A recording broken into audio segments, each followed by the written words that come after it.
What's up, everyone? It's Javin here with Union on the Street. Today we're at the Marion Cultural Civic Center with the Executive Director, Josh Benson. Josh, how are we doing? Doing great today. Alrighty, he's going to be giving us an exclusive walkthrough, and then after, we're going to get an exclusive interview. All right, Josh, let's start this walkthrough. Tell us a little bit about this place. Yeah, so we're here in the lobby right now. You enter through the old facade of the original Marion Cultural and Civic Center, which burned in '97. Some incredibly intelligent person, I don't know who it was, decided that it was a good idea to pull all of the original terracotta pieces of the entryway out of the remnants of that fire, restore them, and then rebuild them whenever they rebuilt this building. So whenever you walk through those doors, you're still walking through over 100 years of history of live entertainment here in this community. Wow, that is awesome. That is awesome. And then once you get inside, you come in and you automatically have a feel of elegance, like you're in somewhere special, because of a couple of different components. The major component being this beautiful chandelier that's right here behind us. That is an 18-foot tall chandelier. It is over 1,700 strands of beads. It is heavy enough that it is attached directly into the steel structure of the building. And we clean it once a year as well, just to keep it vibrant and beautiful. Every once in a while, somebody will walk into this lobby and they'll see a big lift in here, swimming pools to capture the water and the cleaner as it comes down, and keeps that fresh and vibrant as a center point here in this lobby. Additionally, we've got this grand staircase that cascades around and centers around that chandelier. So the combination of those two things really adds to that feeling of elegance and lets you know you're in someplace special whenever you walk in these doors. Yeah, 100%. I really like the fact that you kept that from the old building in here, and this chandelier does make it look really elegant. It's almost like walking into like a castle or something and seeing this big lobby, this foyer. Yeah. So let's move on. Let's catch some other stuff here in the building. All right, let's do it.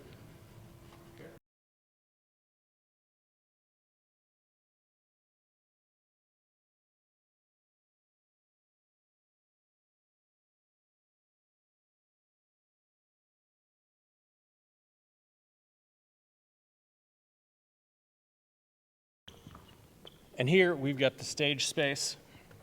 The floor here on the stage is it's an oak wood floor, but it is built as a sprung dance floor. So that means that there is this oak flooring, but that is on top of 3 layers of plywood that is laid cross-grain from each other.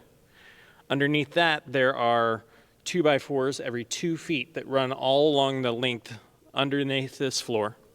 Underneath that, there are 1-inch rubber bushings every 2 feet. So this entire floor is what's called a sprung dance floor. In turn, whenever dancers, ballerinas make large leaps or jumps, whenever they come down, it gives just that little bit to kind of save their knees and protect them as dancers. And so that is why we can get things like the Nutcracker and things like that into this space, because this building was designed to accommodate professional dancers. Wow. Did not know that. I did not know that. And then looking out this way, you have our main hall, which is, we call it the house. Out here in the house, there are 1,100 seats out here. Operationally, the sound booth is out there at center, and the light booth is up there in the back. The projection booth is back in the back in that center window. And then we have production meetings there to the right of that. Okay. And then right here in front of the front edge of the stage is currently it's our pit fill. All of that flooring comes out. And whenever that flooring comes out, that pit drops 10 feet right there in front of the stage. And that's where orchestras play whenever we have live musicals with live music here in the hall. So we've got Sound of Music coming up, and there's a full live orchestra accompanying that show, and they'll be down there in the pit. Okay, just curious, how many people do you have working, let's say, for a full show? Approximately how many people? We typically would have about 25 staff in total Okay. working on any given show, but that flexes Right. based on what the show is. So last night we had Skillet in here. So in addition to our standard staff, we also bring in IATSE stagehand union hands. And so those IATSE stagehands, they come in, and we brought in, it was either 12 or 14 IATSE stagehands on top of that yesterday. Okay. On top of that, then you've got all the members of the band, and then the touring crew with them. And so that's essentially an additional 30 people Right. on top of it to make that show happen. In addition to our 25 people with ushers, concession staff, people cleaning after the show, and we utilize a lot of part-time staff for all of those aspects here in the house. Okay. Awesome. Awesome. All right, let's head on up and let's go up in the building, and then we'll talk about how the room sounds and why it sounds the way it does. Let's do it.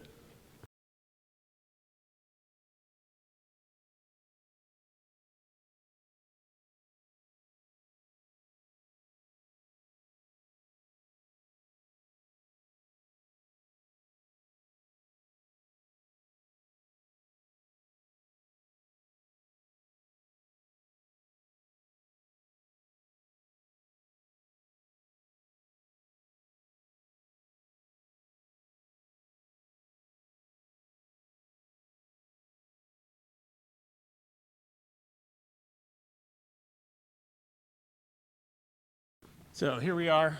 We're in the balcony currently. We have 1,100 seats total in this room. 750 are downstairs, 350 are upstairs. If you look around up here, you see some curtains there on the sides. Those are designed to capture sound that is kind of bouncing in the room so that it doesn't bounce, so that the acoustics are solid. Where that bouncing sound comes from, if you look down at the main floor, you can see where all of the steel columns are, because all of the walls down there are either curved or at a 5-degree angle. That 5-degree angle redirects that sound. Instead of bouncing back and forth down there, Right. redirects it there, and on the opposing side, it catches in those curtains, Wow. which kind of deadens anything from bouncing or stopping or, rebouncing around in the room. Also, there is a full network of catwalks above us. All of the structure up there helps to break up the sound from bouncing around and diffuse that sound. And then if you look at the actual stage itself, the proscenium, which is the opening to the stage, which is the maroon design thing there, that all curves out towards the audience. And then all of the walls from there curve out towards the audience. That creates a natural megaphone effect Really? that amplifies natural sound from the stage out into the house. Underneath us, where the walls are that have the windows in them for the booths, that wall is at a very sharp angle, so that any low frequencies or any frequencies that would bounce hit that wall and go right down into the seats and the people and kind of dies there or gets diffused there. And then one of my favorite things is here in the balcony along that back wall there. That entire wall, you can see, has a wavelength built into it. So there's there's literally a wave all along that wall. Yeah.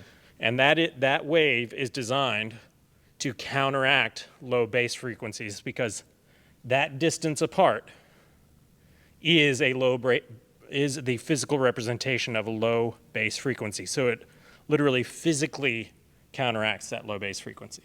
Wow. So this all seems very, calculated, all the placement, the angles of the walls, all this. So would you say there's a best seat in the house? No. No? Every seat's the best seat. This room is very overall balanced and even. So no, there isn't a best seat in the house. Wow. It's 100% up to your preference as to how close you want to be to the stage. And for me, it depends on what the show is. Right. If it's a single, major name solo act, I want to be a little bit closer. I don't want to be front row, because that's just it's too close. It's too much for me personally. I like to be about 10 rows back in that situation. In large musical theater or large dance, I actually like to be front row of the balcony because I can see the entire stage. I can see the movement of the dance that is structured on the stage that way. And so for me, for musical theater, for dance, for large spectacle shows, front row of the balcony is the best seat for me. Wow. Yeah, awesome. All right, we'll go and head up to our catwalks now Alrighty. and get a different perspective on the house that you can't see otherwise. All right.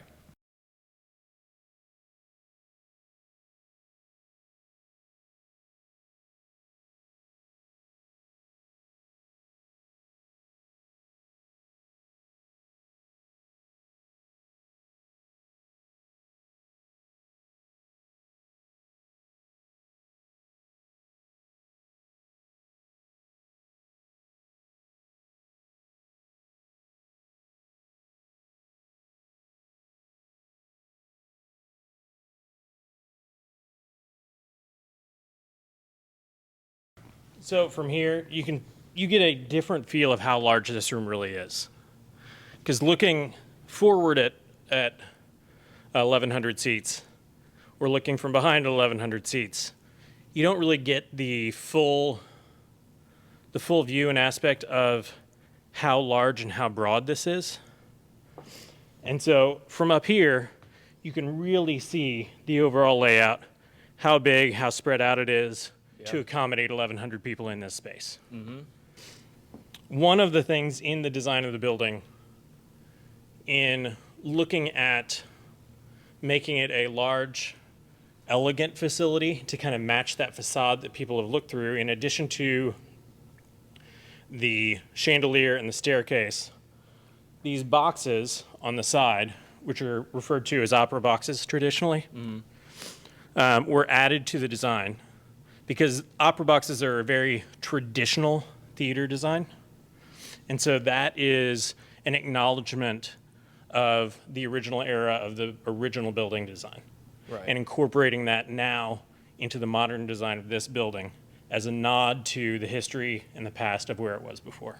Yeah, no, this has a very classic feel to it. I mean, it just feels like you're stepping into like a time machine, but it's also at the same time, so modern. Yeah, it really has all the amazing. modern and contemporary design touches, but with aspects of a traditional theater layout and theater space. Exactly. So that it really harkens back to that era and acknowledges all of the community history built into this specific location in this space. Yeah. All right, one final aspect on this tour, we're going to take a look at our spot booths. All right, let's do it.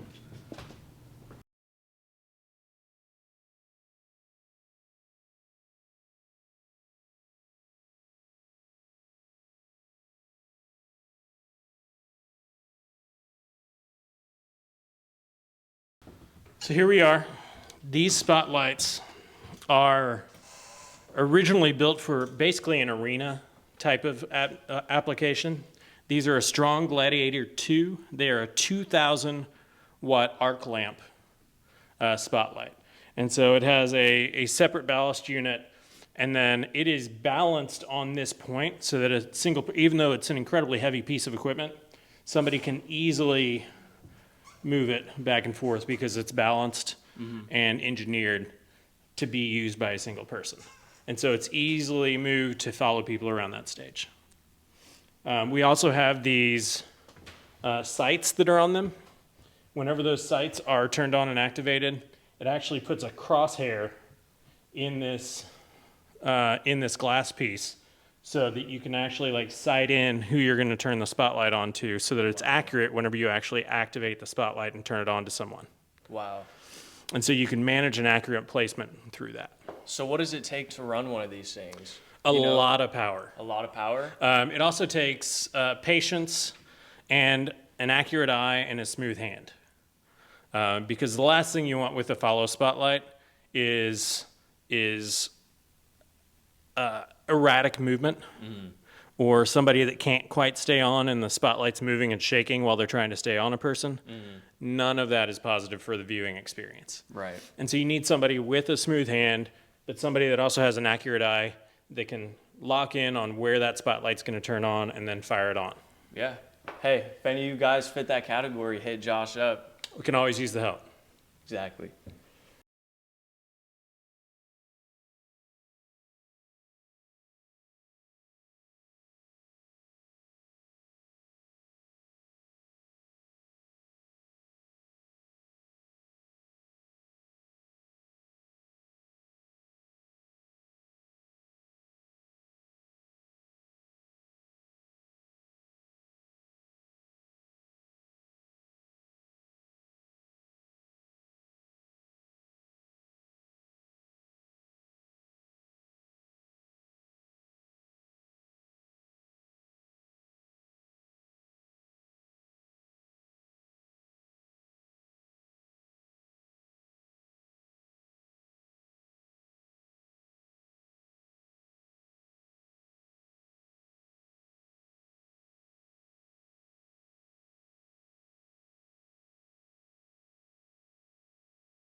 Josh, what's the deal with the green M&Ms? Okay, so green M&Ms come traditionally from, I believe it was Guns N' Roses. And it was a demand on their rider that they have a bowl of M&Ms with absolutely no green M&Ms within that bowl. And they did that for a reason. It's now referred to as a green M&M clause, but they do that to make sure that people read the tech writer that comes in for the show. What a tech writer is it's a document that tells us at the venue exactly what they need for their show, sound-wise, lighting-wise, backline, which means the instruments that they're playing. Some of the time they bring them with them. Some of the time we have to provide all of those instruments. And then it also talks about all of the hospitality, snacks, drinks that they want backstage, meals that they want throughout the day. We've had some crazy requests with that. We've had one artist who we had to import a candle directly from a boutique in Paris. Wow. We had one artist that we had to have sushi delivered to their hotel room at a certain time during the day. And so there's all kinds of interesting requests with that. Right. But the green M&M aspect of it is if you don't ask about something like that, then they know that you haven't read their tech writer. Right. Because they're intentionally asking for something outrageous that they don't really want or care about or need. Right. With the intent that they make sure that you've read every word of what they need for their show. So it's really just kind of to make sure that you guys are doing your guys' job, right? It is 100%. Okay. Honestly, my favorite green M&M clause. There's a jam band that requires in their rider. They don't actually want this, but in their rider they ask for a well-mannered, mature collie, like as in a dog, in their dressing room 1 hour prior to the show. Okay. And so that one's my favorite. Yeah. But if you don't ask about the dog, they know that you haven't been paying attention. Right. Hey, it's a good test to run. It's a good test to run to make sure. It is. It's a good way to make sure that your day is going to run smooth whenever you get to a venue. And on a venue side, we just have to be paying attention. Yeah. Awesome. And so the area that we're in right now is where we set up all of that hospitality. This is just off of our stage left side of the stage. This is the area between the dressing rooms and the stage itself. We've got a large cooler here that meat trays, cheese trays, fruit trays, stuff like that goes into, as well as any drinks that they want for the show. If you can tell, there's a little bottle of honey right there, because a lot of artists all want hot tea backstage. So we've got a hot pot, an electric kettle, that they can get hot water on demand, and then they can have their tea prior to the show, which is good for their voice. Yeah. And so there's also a ton of leftover chopsticks right now because the last two shows have both had meals from Thai D for their dinner, which is, of course, one of our favorite places in town. But I think they opted to use the forks instead of the chopsticks. So we've got a ton of chopsticks left over. I might have to take them. They're all you, man. Awesome. Awesome.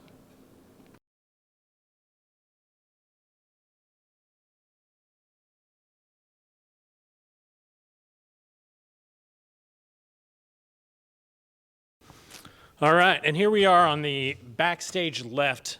This is what's called a wing. A wing is any area off of the stage. So from the edge of the curtains at the end of the stage all the way off stage is considered a wing. Here in the wing, we have controls for curtains, but then we also have our fly system here, which is a system of ropes and pulleys with an arbor on it. That arbor can get filled with counterweight that is the exact same amount of weight as whatever we are flying in and out on stage. And so that's how scenery moves in and out so easily during a show. That's also how we fly a lot of like banners or signs for concerts coming in. We fly some of their lights, we fly LED walls, we fly all kinds of things using this counterweight system. All right. Additionally, we also house our favorite chandelier back here. That chandelier was donated to us from the Throgmorton family. And it is one of our favorite pieces of scenery to create an elegant look for a show. So it is on a large chain motor up there. We can hit a button, bring it down. We have a specially made cart. We can wheel it out to the center of the stage, put almost 500 pounds of counterweight, and then we can fly it up in the middle of the stage as a center point. Yeah. It has been fully restored, rewired, so it is a fully working chandelier. And it came out of the Throgmorton home and was donated to us during the pandemic year. Wow, that's awesome. That's amazing. Shout out Rachel for the chandelier. And so for a lot of shows, we will take advantage of our fly system here, and it all depends on what they're bringing in. Yesterday we had a ton of LED walls and platforming and stage scenery and lighting here for Skillet. And that's the way a lot of the big touring shows are, is they will bring trailers or trucks just full of equipment, and we'll have to have those stagehands here to come in, set everything up, get everything ready for the show that night. And then but at the beginning of that day, the stage is pretty much empty, just like you see it now. Yep.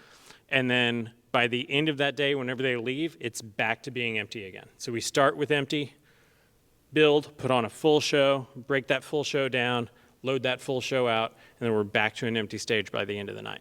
Yeah. Wow, that's consistency right there. Yeah. That's consistency. You're getting stuff done.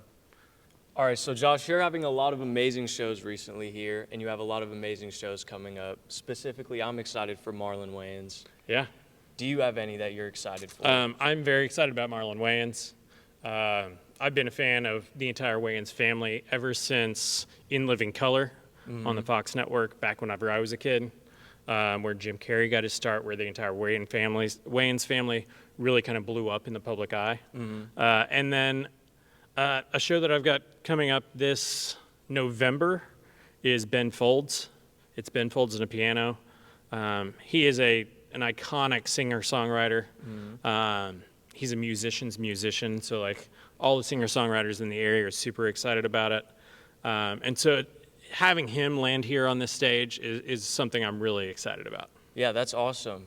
So Josh, how are we getting these, big artists, these big acts to the Civic Center? And so I'll be honest, the majority of it is all about relationship. It's about building relationships within this industry, and part of that is face-to-face time with agents and talent representatives. So I go to a number of booking conferences and agent retreats, things like that, where I sit down and I have time with those agents, with those producers, and we talk about, hey, what acts do you have going out this year? What's gonna be hot on your roster? And then the other part of it is our geography. Where we're at geographically is a great point for a lot of people either crossing across the United States, going south to north or east to west. And whenever they're going from one side of the country to the other, in either direction, most of the time they're coming right here through the Midwest. And our proximity to I-24, I-64, I-70, and of course I-57 as a through point really puts us in a great position routing-wise for their tours to line up with us. yeah, And so geographic location is a great part and a great point in what we do here. So, out of all the shows that have already been here, what would you say is your favorite, if you could choose? I can choose pretty easy. All right. My personal favorite was Bone Thugs and Harmony. All right, that's that a was good just choice, it was a good great choice. show. It was a great audience. It was a great night overall. Yeah, I'm excited for the Yang Yang Twins too. Yang Yang That's gonna Twins be a coming good up. one. It's gonna be good. Coming up really soon. Oh yeah. All right, Josh. Thank you so much for this exclusive tour of the Civic Center. It has been awesome. If you're ready, let's go do this interview. Yeah, let's get to it. All righty.